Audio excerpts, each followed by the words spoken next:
ഔല് പണ്ടിട്ട് കൊയക്കേണം, ബയക്കലി ഞൗണ്ടിട്ട് തിന്നണം. അപ്പുറത്തും ഇപ്പുറത്തും മൗലോദ് മങ്കൂസിൻ ധ്വനിയങ്ങും കേൾക്കുന്നേ. ഔല് പണ്ടിട്ട് കൊയക്കേണം, ബയക്കലി ഞൗണ്ടിട്ട് തിന്നണം. അപ്പുറത്തും ഇപ്പുറത്തും മൗലോദ് മങ്കൂസിൻ ധ്വനിയങ്ങും കേൾക്കുന്നേ.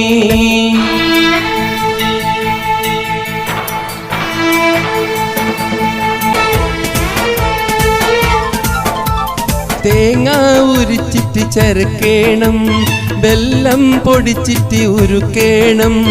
ഔലിൻ്റെ കൂടെ മിക്സാക്കി ഏലക്ക ചേർത്ത് കൊയക്കേണം.